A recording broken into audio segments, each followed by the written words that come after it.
So welcome to my weekly live chat, something I do every Sunday here. And if you're new to this chat, my name is Aaron Apter.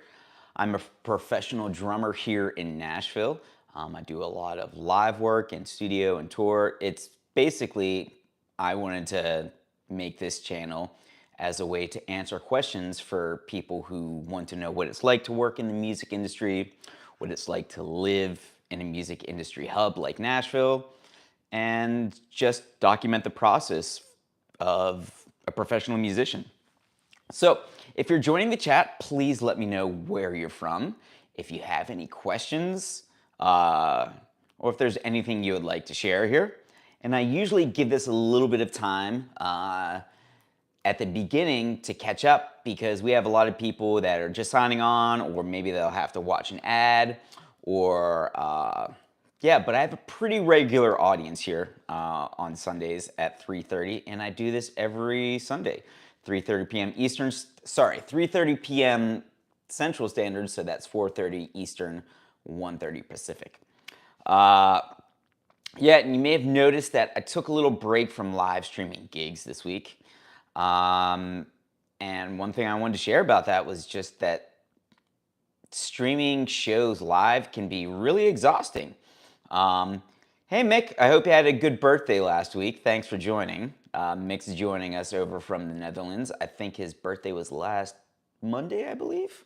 So happy belated birthday to you, Mick. And yeah, so I took a little bit of a break from doing live streaming. And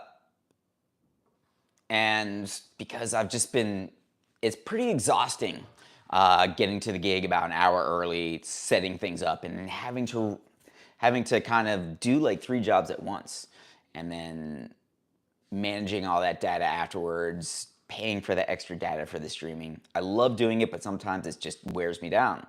And hey, Joel and Paul have joined us. Thank you so much. Joel is in Arizona right now, where I'm sure it is nice and toasty. Right here in Nashville, it's about 97 and rather humid. And I know in Arizona, it's a little bit hotter, but they say it's a dry heat. But really, anytime you get over 100 degrees, yeah.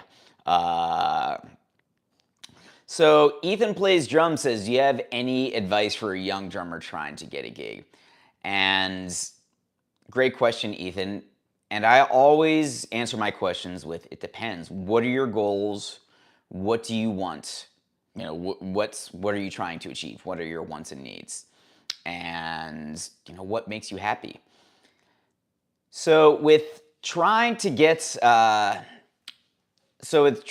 gig, I think one of the things that most people underestimate with getting any gig is how much it's not about music. And let that sink in. So a lot of these music gigs are not very much about music. Now it comes down to it, yes, you have to be able to play, and that's really important. But one thing that is essential for getting gigs is knowing how to network, knowing how to be the person that band, that artist needs, knowing how to be able to show up on time, show up prepared, knowing how to keep it cool when things get rough on the road, not bitch and complain, and just be easy to work with. And that can take some time. So I always tell people having some sort of emotional intelligence is really super important. Now, of course, you need to be able to play. And you need to be able to play music, and that's kind of like a bottom baseline. But as long as you're proficient, that's a good start. And most people, and like I have a variety of viewers. I have a lot of professional musicians that watch my channel, a lot of amateurs, a lot of people in between. And I always say, like, the best way to go out and get gigs is do it in the real world. Get out there. And so if your goal, so Ethan's saying that his goal is to play medium to large size venues, okay? So Ethan, I would take a look at some of those people or some of those bands that are playing those venues. Go to those venues. Like, what are they doing to get there? What kind of venues are you playing right now? Are you playing in smaller venues? And usually that's where you have to start. And if you're not playing at all, think about starting to play. Uh, it's and really there's advice is so specific to a unique situation. So one thing I can give to one person may be the best advice for them, may be the absolute worst advice for anybody else. But one thing I really encourage people to do is get off your phone, get off the internet. I said this on one of my other videos, but boots on the ground. Go out and meet people, network. And then also when you're meeting people, I have a video coming up about stop asking them out for lunch. Stop asking, say, hey, we should get coffee sometime and hang out. You know, that's great, but I have so many people asking me that nowadays that I just don't have time to keep up, and I have no interest in that, me as a musician. Now, if this is a person that has a name and I'm trying to network and ingratiate myself with them, yeah, sure. But when you are a new person, a new player on the scene, instead of just like offering to buy somebody lunch or coffee, think, what can I offer these people? How can I be of value to them? So if you're a young drummer and you want to learn about the trade, I kid you not, offer to, instead of buying the drummer and the band a beer, say, hey, I really like your stuff. I would love to talk with you sometime. Could I possibly help you, take your gear to the gigs, break it down for you afterwards? Could I be your roadie for like an upcoming gig? To say, I don't want anything in return, but just as a way of getting myself in. That's a really great way to win some favor with people, get to know some people. So I like to say, think about what you can offer to other people instead of what they can give to you. Because most people, if you're just saying, hey, I would love to hang out, that's great for you, but that may not work with them. So think of a way to try to get them to come to you or for you to give them something. So Paul says, when you have all new players on a music job and it doesn't sound good to you, how do you handle that? Do you speak up? So that another great question, Paul. So Paul's asking essentially what happens when you're on a gig and the music or the players on that gig aren't that great. And again, it's all really, really relative. And Joel said, become a drummer squire. Yeah, it's a great point, Joe. I mean, but you could also do that for other musicians as well. You could become, carry someone's amp. But to Paul's question, like how I handle a situation when I'm on a gig and the players aren't that great, it's all going to be really relative. So bottom line is, whose gig is it? Were you hired for this gig? If you were hired for this gig and you were hired just to be a drummer, just to be a bassist, just to be a guitarist, do your job as well as you possibly can. And that's all you can do. And it may, now when I'm playing a gig and I'm a drummer and the other players in the band aren't that great, in the past, I would get offended because why should I show up and be prepared and these people aren't? And there's people out there paying to hear us money and you people are showing up unprepared. That is disrespectful to the audience. That's disrespectful to the art form. And a certain part of me believes that still. However, it's not really my call to make if I'm the side musician. And if I air those concerns, I am overstepping my boundaries. And the people on the gig were hired for a reason. That's not my call, and I cannot be responsible for them. And so I have to keep that in mind, and my job is just to try and play as well as possible. Now, if somebody is just like absolutely stinking it up, should I call them out? Well, I think about what would me speaking negatively to somebody on the gig, is that going to help the situation or is that going to deteriorate it? Is that going to help that person play better or worse? And also sometimes as people, they might have something else going on. You never know. But they also, maybe they have a connection to somebody else.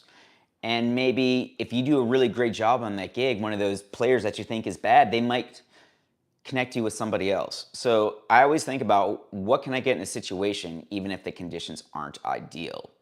Uh, Now, if I'm hiring people for the gig and they show up and they're unprepared, I always think, what's the thing that, how can I handle the situation going forward that's great for everybody in the moment? And I really like to think about not just what's happening in that moment, but with my overall relationships with people in the community, my reputation, because that really matters. Because whether you like it or not, music business is a relationship business. And if you can think about, okay, my main job is to maintain relationships. And sometimes relationships are give and take. And sometimes you have to pick your battles. So if a player shows up, like if the music isn't that great, it can be unfortunate. But you all have to assess your position in the situation. Now, if I'm playing with somebody, with an artist, and one person in the band is the weak link, that can be touchy. What's that? The weak link. What's their relationship to the artist? And I'm not going to say anything in the moment if that's not going to help the gig. And also, I'm not being paid to give my opinion or to be the musical director. That's a separate job. But if the artist asks you a question, of course you can, like, I would say, frame it in diplomatic ways. And oftentimes you don't really achieve much about speaking ill of other people. I usually let other people, their actions, their playing, their true selves, it reveals themselves over time. And I would say don't really worry so much about your energy on that. And Mick, I'm not sure when I'm coming to Germany. I don't have any plans in the immediate future. I might be in the UK a little bit later this year. But as of right now, nothing in Germany, nothing in Netherlands. But if you find me a gig there, I would love to go out there and play. Yeah. So, so Jill says, I've gone and caught a few guitar singer pro gigs and then introduced myself when I'm ready to pull off 2-hour pop show. I might let them know I can sub for them if they need. Okay, so Joel, that's a great point. Okay, and I've thought about doing that as well. Like I've thought about, or let me put it to you this way: I've had other people come up to me on gigs, or people come up to artists I've worked with on gigs, and they say, "Hey, man, if you ever need a sub, oh." Or like if your bassist, if your guitarist is out and you ever need a sub. And if I don't really know the person, and if they're just introducing themselves, like I'm gonna be dead honest, like I'm probably not going to call them to be a sub. Because when I call someone to be a sub, it is basically like I am vouching for them. I am their performance is gonna be attached to mine. Or even if I'm not there, like my reputation is on the line if I recommend somebody. So do I have a relationship with this person? No. And I also probably have a pretty long list of people that I would call to be a sub. Now, I'm not saying your intentions aren't bad, Joel, but I've found that going and being around people, developing a real relationship with them is a great place to start. Developing a real presence in your community, like your musical community or musical circuit, developing somewhat of a presence online. It's not just one thing, but really going and like not expecting anything in return, just saying, hey, I like your stuff. Can I help out? I would love to, can I help you with your gear? Or one thing I've done, I've taken photographs of people, or I've taken video and say, hey, you sounded really good today. I record some of it. Can I send it to you? And that's always, people really appreciate that. And I didn't do that just once. I would do that multiple times. And people, they would start remembering me because of that. And I would have to do something about 3 to 5 times before they really remembered me, and before there was even any baseline of a relationship. So it takes a long time. Yeah. So Joel, that's a great question. Um, and I also think, but also what you were saying about knowing the owner, that is like in going to the same place. Yeah, that's a great thing to do. Um, Going there, making relationships, and just instead of like instead of it being kind of a transactional thing, make it kind of just like, oh, I'm here, I'm hanging around, I'm invested into this. Uh, so yeah, so great question. Yeah, knowing the owners is also a great way. Yeah, and so getting music, Mick. Thank you so much for tuning in. I hope to chat with you next week. Yeah, music. So Joe, like music is very much it's a relationship and it's a networking thing, and it's not just one. It's like planting seeds. Every time you plant a seed, like you can't expect something to grow right away. You can't even expect it to grow. So you have to plant multiple seeds across multiple places, and then you have to go back and you have to tend to those seeds. And even then, that crop doesn't always sprout. But as you get more skilled at farming, you start learning, oh, this is a good time to plant the seed. This is a good place. This is when I need to go back. This is the frequency. You start learning how to be a little bit more efficient and effective. Um, but also, like on that same token, like nobody's going to know your name unless you introduce yourself, unless you give them a number, unless you say, hey, I would love to work with you sometime. Just finding a really good opportunity to do that, that's a skill. And then also being able to suss out a situation. What can I give to another musician that will make make me of value to them? So that's a great question. Hey Dan, thank you for stopping by and saying, hey, if you have any questions, man, drop them in. But thanks for tuning in. Uh, yeah, I would love to do these more frequently, but man, it's it's pretty time consuming doing the YouTube thing, and right now I'm kind of like balancing this kind of like I've been playing a lot more lately, and when you see me posting a lot less, it means that I'm playing a lot more, and it's definitely a balancing act. I'll be posting some more in-depth videos coming up this week just about touring life. I actually have a 20-minute longer form video coming out about a cat. Literally, yes, a cat. I tie it all into music, but yeah. And also, if you're in the St. Louis area, I'll be there 2 weeks from now. I'll be playing in St. Louis for the weekends. Yeah. And I'll be heading out to the West Coast, I believe, the end of August or beginning of September. I'll need to check those dates. I'm going to release my newsletter a little bit later today, talk about all that. But do we have any more questions, any thoughts? Yeah, and seeing what and again, like what real pros do, that's a great way to start. And you have to think about all the steps it takes to get to that pro, like get to those stages. There is definitely a lot of skill you need to invest in, and you need to be proficient at your instruments. But there's also a lot of work you need to do on the networking ends, on the relationship building ends, to be able to get into those situations where you're asked to sub for somebody, where you're asked to be in those gigs. And it's patience, man. It is just patience. And one thing that really held me back when I was younger was my lack of patience and wanting everything right now and not being consistent with it. And that's one thing I really like about YouTube, and what I'm really proud about is that when I started doing YouTube, I always had a YouTube just because I uploaded some videos like every now and again, but like it was just simply for hosting. I wasn't trying to build an audience.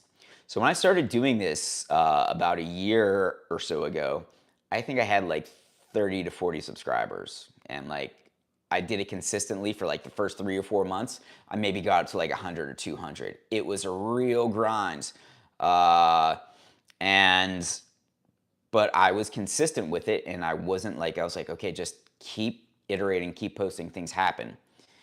And it's still a lot of work, but things are starting to happen. I'm starting to get some opportunities. I'm starting to find my voice doing YouTube. but it's just consistency. And yes, Randy Combs talks about the challenges of parking in downtown Nashville. Absolutely. Parking in downtown Nashville is definitely a challenge. Um, that's what happens when you have a booming, growing city, and it's not necessarily meant to be this metropolis, but this is definitely a mecca for musicians. Parking is definitely a challenge. Traffic is starting to become a challenge. That's one of the reasons why so many places here have backline setups. So if you go to a gig, there's usually going to be a backline drum kit. There's going to be a backline amp. A lot of backline gear, so you need to take as little as possible. But again, that's varied from situation to situation. I always recommend checking that out before you do a gig. But yeah, I try to go to gigs with as little gear as possible, and try to find ways to get in and out as quickly as possible. Because yeah, it's a real hustle. It's a real grind. Any other thoughts? Any other questions? Anything you would like to chat about? Or if we have video requests for the week, I would love to answer them. Yeah, but sometimes people get a little bit shy. People get a little bit nervous. But yeah, I have a couple longer form videos coming up. One's about insurance. Like, do you have your gear insured? And how to go about doing that. Talking one about, just like I was saying, stop asking people, hey, let's go meet for coffee. Some people do that. It's like, I will do that every now and again, but like, it doesn't fit with my schedule. So if I'm trying to network with somebody, I always try to say, like, what can I do to entice them to give them some value and expect nothing in return. So I have a video coming out about that. Also, yeah, the one thing I want to say about like social media today is it's always something I talk about in my channel. And I always think anytime I post something on social media, is this improving my prospects as a musician, as a professional? Is this broadening my network, or is it narrowing it? What good will posting on social media do for my career? Because social media, I've stopped thinking about it as socializing. I've stopped thinking about it as, I really just think about it as business media. I think about this as everything I do online is an advertisement for myself as a professional musician. That's really my identity. And I would encourage people to really think about that today. I logged onto I don't keep Facebook on my phone, and I try to keep Instagram off my phone as much as possible. And I logged onto both of those today, and after about like 10 minutes, I said, I don't want to. And I'm not making any. It was just so toxic. Everyone there is like, yeah, and it makes me realize how little social media can do great things for your business and your marketing. It can also just be a colossal waste of time, or just get you in these like bad headspaces.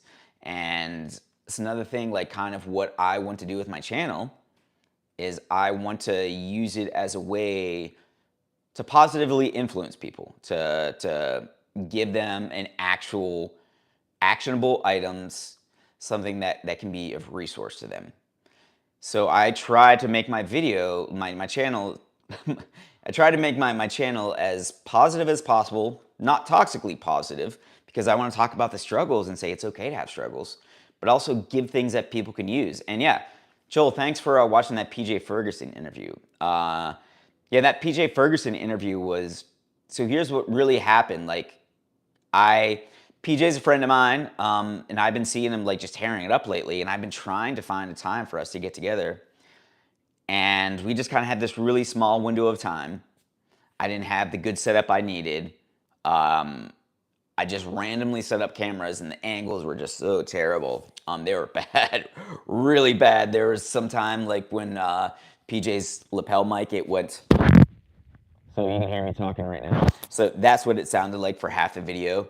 And I had my good buddy Mojo Murphy. You should check him out. It's just Mojo, Mojoe Murphy. He's a bassist in St. Louis. He's helped me with some of my video stuff. And he, like I said, yo, I'm fried. Here's 3 hour-long files. Chop them up for me. Correct the color. Make it watchable. And he somehow like pulled that rabbit out of its had. So that was the technical aspect of it, and it can get pretty exhausting. But yeah, I would suggest really watching that PJ Ferguson interview. You know, I would say the first 20 are like kind of 20 minutes are a little bit like, all right, this is boilerplate, this is who I am, this is where I came from, this is how I got into Nashville. But he and I really talk about some serious things about music and about yourself, like the musician self, that a lot of people don't talk about. And one thing I really dig about PJ is he is he has a really good vibe, a really positive energy, and he is being PJ. Like he is like, this is who I am, and I'm going to be confident and comfortable in who I am, and that's really hard to do. And he and I talked quite a bit about that. And yeah, it's but talking with another peer, I found that really resonated with a lot of people, and they love hearing from somebody else who is climbing up the ladder. And you know, PJ, he's doing some big things, man. But I think when a lot of times we get in our own heads and think we'll never get there, or we think that we're the only ones with insecurity or issues. No, like everybody has them. And I want to give people permission to feel them and talk about them.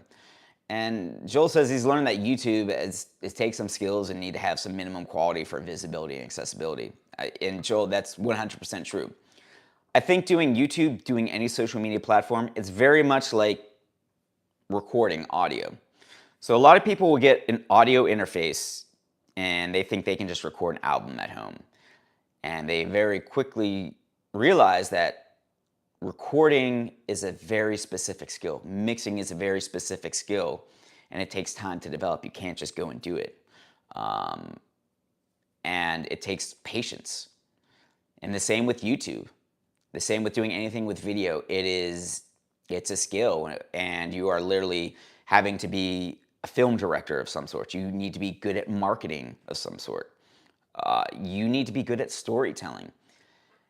And sometimes that stuff can be really overwhelming. It can be like super exhausting, and you don't know where to start. And if you're interested in doing anything, I say just start and just do it consistently. Like with every YouTube video I do, I say there's so many things I can work on for this video. I'm going to focus on this one thing. Like today, I'm just going to focus on this video. I'm going to do everything else with the skills I have, but I'm just going to focus more on doing titles or graphics. Or I'm going to do my video just like I have always done before, but I want to focus on making that first 30 seconds super tight. And you don't learn those things till you get in and you start failing a little bit. And failing isn't really a bad thing. It's just really, oh, you're learning what doesn't work. And that's giving you so much information. But yeah, Joel, thank you for that comment. Do we have questions, thoughts? And I know that we're on a bit of a delay here, so I don't. So I usually give people some time to reply here.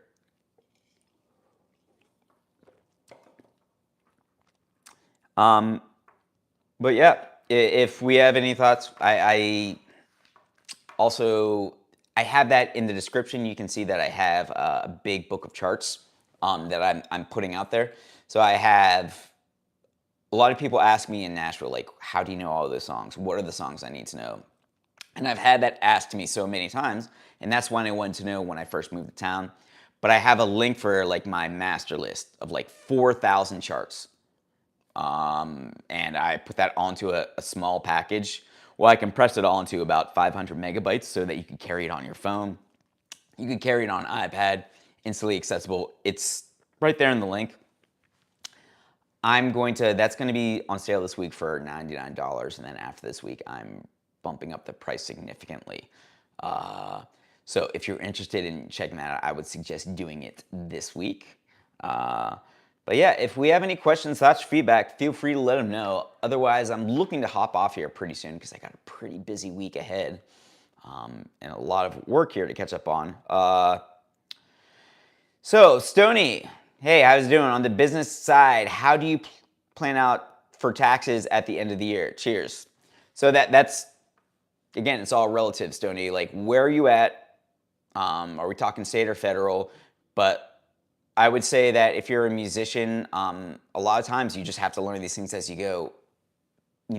Set up maybe doing quarterly taxes. That's quarterly, like, and again, I'm not a certified tax professional, but I say always keep your records, and it's a pain in the ass, like really a pain in the ass to keep all your records. I like to keep a journal of like, okay, I drove this far to a gig, I made this much money. I keep all my receipts for all my musical expenses, and I take it to an accountant. And as my business grows each year, like I have to like look at what I'm doing. And some people are going to be a sole proprietor. Some people are going to register as an LLC, as an S corp, and that can get pretty intense. But if you're playing music as a living, I would say like a good rule of thumb, just like anytime you play a gig, man, take 30% of that, put it into a high yield savings account. Plan on using that at the end of the year. And whatever's left over is yours. But also I would suggest filing quarterly taxes. But again, I am not a financial advisor or a tax preparer. I'm just a doofus drummer with a YouTube channel. Great question though, Stoney. Any other questions that we have here before I sign off?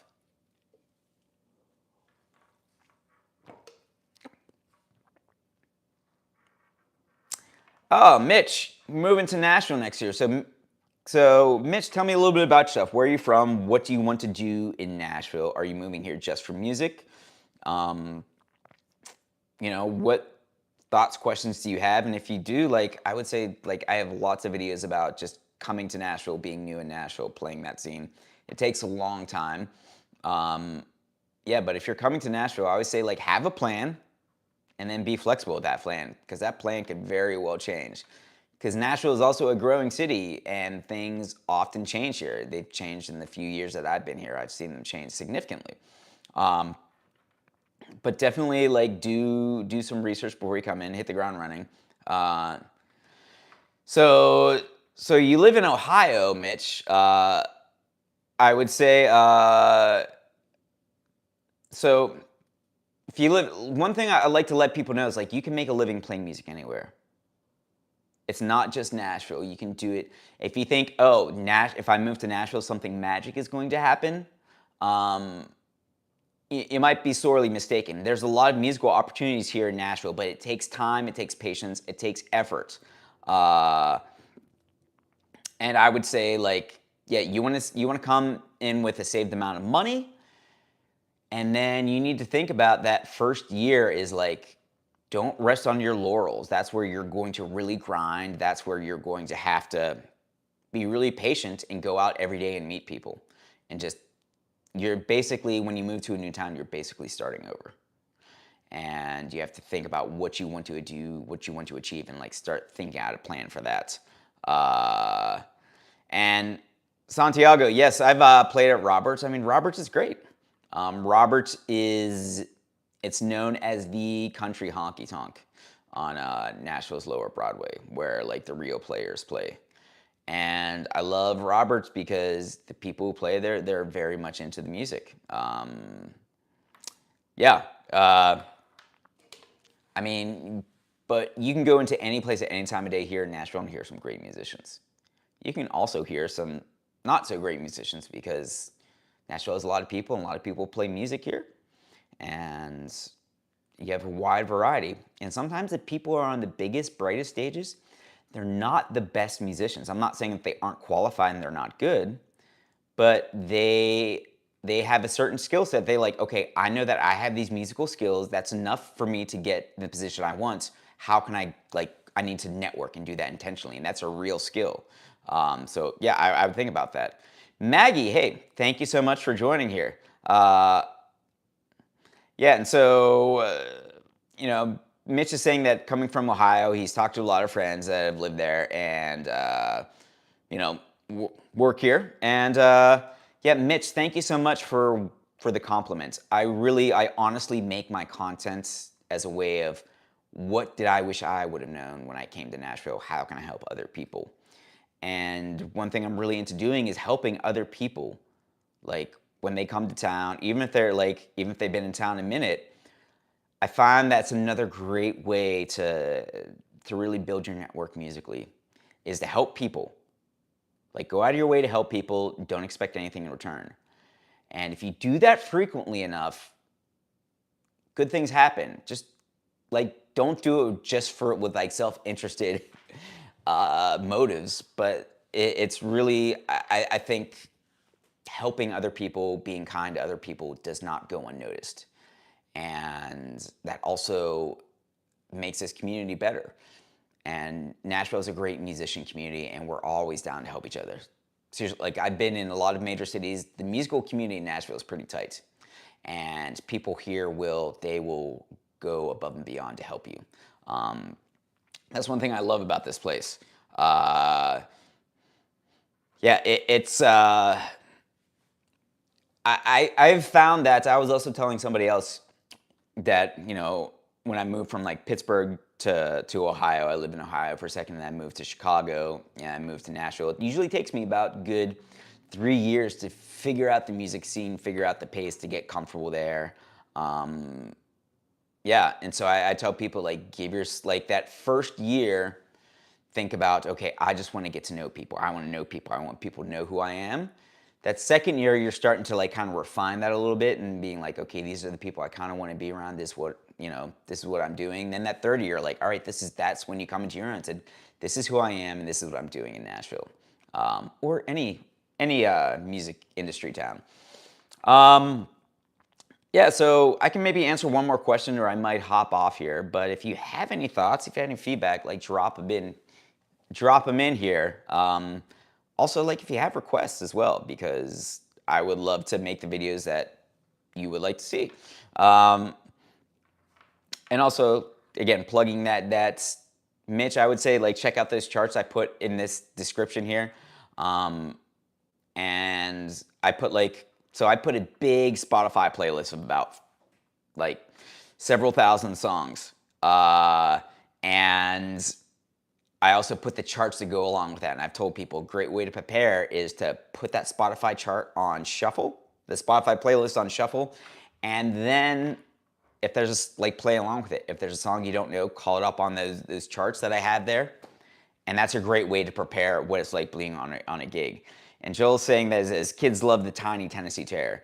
And I haven't talked about this today, but I think I'll be releasing a video about this. I think probably tomorrow. I have a somewhat of a moderately or mildly growing famous kitten. I didn't plan on it, but it just happened. And his Instagram has probably like 10 times the followers as mine. It's unbelievable. And I'm gonna put that, if you guys want to check him out, I'm gonna put that in the description or in the chat here. And so Mitch, to answer your question, that's the list of songs that are being played on Broadway are always evolving, but that's a really good start. And that's an extremely useful tool to have. Having those songs and having those charts that you can recall in an instant. And those charts are very much like the charts you will see those charts that you will see on Nashville's Lower Broadway, because I got a lot of them from other musicians, and these are the things that people use. And so knowing how to read these charts, super effective and important. And also preparing so that you can just walk into a gig and someone says, all right, let's play the song. And if you don't know it, or if you need to call up a chart, like, I have all mine in a library that you can recall in an instant. And so Maggie, I was not live this weekend because it takes a lot of time and energy and money to be doing live streams, and sometimes I just simply need a break from that. And every time I do a live stream, it requires me to spend a significant amount of money to stream that via data. So yeah, and so Mitch, you should be able to see that, and actually, yeah, and I've used one chart for the iPad. Yeah, that works. I prefer using Fourscore. That's what I use for all my charts. I just write up my charts and I scan them, put them in the Fourscore. That's a good place to start. But Mitch, let me yeah, Maggie, I'm sorry about that. It's just yeah, I'm still balancing, okay, how much can I afford in terms of money and energy to stream? And I know that people really want to see that stuff out there. It's it can get to be a little bit of a yeah, little bit it distracts me from playing sometimes, and I always like have told myself that my first job is to play music. You know, that's the number one thing. And if something gets that way, I need to like step aside from that for a second. Uh, so Mitch, I just put a list of all those charts there, and there's also a Spotify playlist that goes along with that. Um, yeah, and let me see. I will call up that Spotify list, and if any of you guys want to, oh Joel, thanks for catching the car show. And if I'm going to put this, the last thing I'm going to do here is going to put this master Spotify playlist. That these are like all the tunes.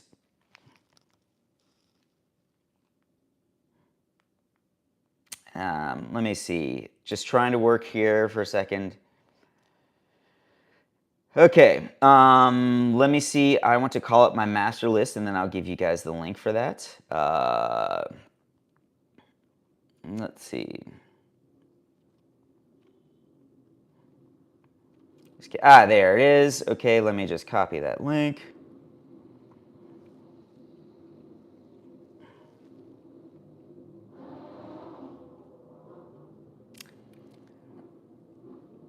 All right, so yeah, Mitch, I would say check that out. So I just put in that playlist. I put in that chart list. That is definitely something that's going to be helpful to you. And I would say I'm going to be changing that price here coming in this coming week. So if you want to get like if you're looking at saving, I would check it out now. And so last question I'll ask here. Yeah. Oh yeah. And Joel, yeah, I get it. Like sometimes, like you just want to be in the moment playing music, and sometimes you're like, oh, I don't want to like. And I think it can be really freeing. Just be like, I'm just gonna sit down and play, and just see what happens. So Nelly, thanks for the compliments. Let me see. What does this say? Always great to hear you playing. Is there more work going on for a musician during summertime, or is it the same all year? It's a great question. So Nashville, it depends on what industry, what part of the music industry you're in. It is very much, we have slow season. That's usually like January, February, March, because it's a little bit colder. People aren't going out as much. But I would say starting April and May, things really start picking up. And right now we're in what's called busy season. So there's a lot of road work because all across the country, more people are doing festival gigs. There's more work here in town because we have tourists coming in. And that's if you're playing live music. If you're doing studio sessions, things move in a little bit different circles. And just finding, I would say like there's never a good or a bad time to move here because there's always ebbs and flows in the energy here at Nashville. But just staying on top of it, all right, music is a full-time job, and there's highs and lows. But I try to work as much during this busy season as I can to give myself some pad if and when things slow down a little bit. Yeah. But that's really all I got time for here today. If any of you have any questions, you can always contact me at aaronaptermusic@gmail.com. And yeah, same to you as well, Joel. Thank you so much for watching. I love what I do. Some days it's tiring, but it's just like I gladly put this effort in for something that I love so much, and I really am humbled that people watch, and I'm humbled offering others advice and help. So thank you so much. Be kind to your neighbors out there. Be present. Get off your phone. Go out there. Hug your loved ones. And have a great week. I'll see everyone next Sunday.